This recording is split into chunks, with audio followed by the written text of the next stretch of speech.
বদনজর আমি কখনো বিশ্বাস করি না যে বদনজর এত খারাপ, এত ভালো করে বদনজর আমার লেগে যায়। তো পশু পাখির উপরে আজকে আমার বদনজরটা লেগে গিয়েছে। আমি জানি না আমার ভাগ্যটা আসলে এই ভাগ্যটা এরকম নষ্ট কেন।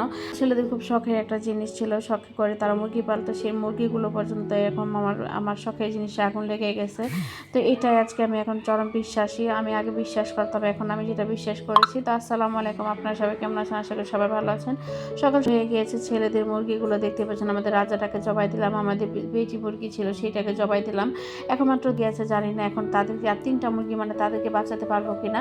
সেটাও যেন এখন 2 মুরগিকে 2 জায়গায় আলাদা রাখতেছি, কারণ ওই বড় ওই মুরগিটা ওকে কামড় দিয়ে এমন একটা অবস্থা করে ফেলছে, লাল করে ফেলছে। এখান থেকে মাংস উঠায় ফেলছে। এখানে হলুদ দিয়ে রাখছি যে মুরগিটা দেখে স্বাভাবিক হয় না, হয় কিনা। তো হলুদ দেওয়ার পর মুরগিটা হাঁটাহাঁটি করতেছে, কিন্তু তারপরে সেই ক্ষত জায়গাটা কি ঠিক হবে কিনা সেটা দিকে আমরা ঘুঘু পাখিগুলো কিন্তু বিক্রি করে ফেলবো। কতগুলো ঘুঘু পাখি ছিল, সেই ঘুঘুগুলোকে বিক্রি করে ফেলবো। ঘুঘুগুলো রাখবো না, কারণ অনেকগুলো ঘুঘু হয়ে গেছে, যার জন্য জোড়া হয় না। অনেকগুলো পার্ট বাই পার্ট খাঁচা রাখলে কী হবে দেখেন, একটা ডিম নিয়ে বসলে আরেকটা মানে কামড় দেওয়া শুরু করে, এই আর কি। তারপর আমার ছেলে এরকম মুরগির বাচ্চা নিয়ে এসছে, এখন তারা রেডি হবে, আবার নাকি টঙ্গি বাজার যাবে, আবার তারা মুরগি নিয়ে আসবে আর ঘুঘু পাখিগুলোকে বিক্রি করে আসবে। তো এই যে দেখেন মুরগির বাচ্চাগুলো কথালা দিলে মুরগির বাচ্চাটি খুবই অ্যাক্টিভ, কিন্তু ওদেরকে টিকাতে পারবো কিনা সেটা কে জানে, কারণ যেভাবে বদনজর লেগে গেছে বুঝতেই পারি না, বলতেই পারি না। তো এই যে এই ফাঁকে বুঝা পেলে, কারণ ছেলেরা এখন থাকবে না, ছেলেরা চলে যাবে ঘর থেকে বের হয়ে। এখন এক ছেলে এসে বলতেছে, আম্মু আমাদের এই মুরগিটার অবস্থাও খারাপ। এটা নাকি ছাদে ছিল। তো আমাদের যে সিঁড়ি ঝাড়ুদের কাজে মেয়েটা বলতেছে, আন্টি ওই ছাদ থেকে মুরগিগুলো নিয়ে আসেনি, মুরগিগুলো স্টক করবে। তার জন্য আমার ছেলে মুরগিগুলো দিয়ে এখন তারা যাচ্ছে মুরগি আনতে বাজারে, মানে তারা মুরগি আবার নতুন করে মুরগি কিনবে। তাদের খুব শখে মুরগি হয়েছে, তো কী হয়েছে, আমরা আবার মুরগি কিনবো, কারণ আমার রাজা মুরগিটা এত ভালো ছিল আর এত সুন্দর ছিল যে এক পোষা হবে কখনো ভাবতে পারিনি। আমার রাজা মুরগিটা যেন আমার খুবই খারাপ লাগতেছে, আমি কেন তাকে জবাই দিলাম, কেন এই কাজ করলাম। কিন্তু সবাই বলে এখন যদি জবাই না দিতাম মুরগিটা আর স্টক করতো। এইসব মুরগি পালতে হলে নাকি ফ্যানের বাতাস লাগে। তো আসলে ফ্যানের বাতাস কোথায় থেকে পাবো, এই বাসা বাড়িতে কি এবার মুরগি পালা যায় কি না। তারপরে যে দেখেন দেখতে যেই দেখেছি সেই আপনাদের সাথে শেয়ার করলাম। তো একটু পরে দেখতেন ছেলেরা এখন আবার চলে আসছে তাদের মুরগি বাচ্চা নিয়ে। এখন আরও 4টা 5টা মুরগি বাচ্চা নিয়ে আসলো, আর এই তো খালা এখন ঘর থেকে বের হয়ে গেলো, খালা কাজ কাম শেষ করে ফেললো। তো আমার বড় ছেলে অনেক খুশি, তার মুরগির বাচ্চা দরকার, তাকে তার বাবা মুরগির বাচ্চা কিনে দিয়েছে। সে কিন্তু আসলে অন্য কিছুতে তার এতটা এক্সাইটেড ছিল না, সে মুরগির বাচ্চার প্রতি তার একটু এক্সাইটেড একটু বেশি হয়ে গেছে। সে বলতেছে, তোমার জন্য আমার মুরগির বাচ্চাগুলো জবাই দিয়ে ফেলছো। আর এই যে এই ফাঁকে সে মুরগির বাচ্চা ঘরের ভিতর রাখার, সেখান থেকে মুরগির বাচ্চা বের হয়ে আসে পরে। তো তাদের মুরগির বাচ্চাগুলো তারা কীভাবে করতেছে, আসলে এই বাচ্চারা একটু ঘরের ভিতর থাকে যে বিনোদন পায়, এটা কিন্তু অনেকটা ভালো লাগছে। তো এই ফাঁকে ওদের ওই কাজ দেখতেছি, আর আমি এখন খাওয়া যেহেতু কাটাকাটি করে দিয়ে গেছি করে ফেলবো। তো আজকে একটু মহিষের মাংস রান্না করবো, হলো দিয়ে আলু দিয়ে আর ঢেঁড়স ভাজি, কারণ ঢেঁড়স ভাজি কিন্তু আপনাদের ভাইয়া বলেন, আমার ছোট ছেলে বলেন অনেক পছন্দ করে।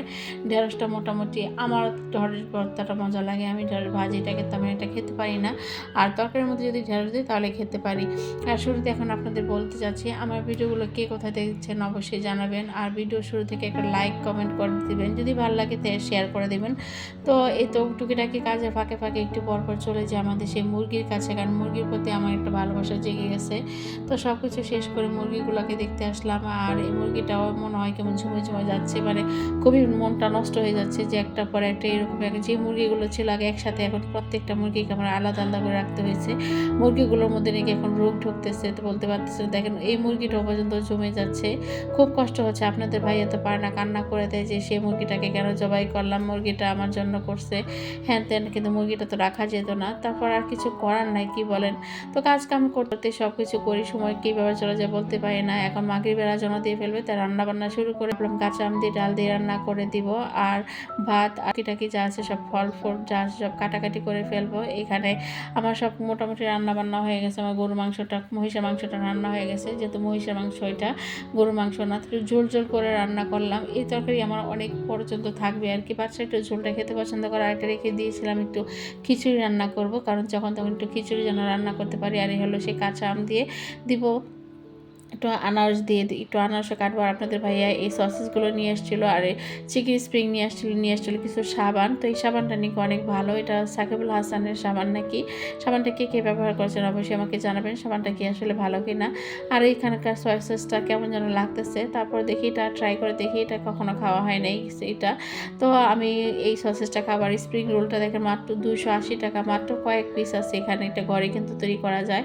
তো আসলে কি আর বলবো, কিছু করার নেই, ঘর অনেক সময় অলসতা লাগে। আপনাদের সবেদা ফুল নিয়ে এসে সবেদা ফুলটা কাটবো, আর সবেদাটা মনে হয় একটু কচি কচি লাগে। আর এই তো বাবার থেকে কেক পাঠাইছিল, সেই কেক রোজা রমজানে খাওয়া হয় না। আসলে এত খাবার কীভাবে খাওয়া যায় বলেন তো, রোজা রমজানে কিন্তু তেমন এটা খাওয়া যায় না। তো যাই হোক, সব কিছু দিন শেষে সব কাজ কাম শেষ করে এখন আল্লাহ তাআলা আমাদের তৌফিক দিয়েছে ইফতার করার। সবাই ভালো থাকবেন, আসসালামু আলাইকুম।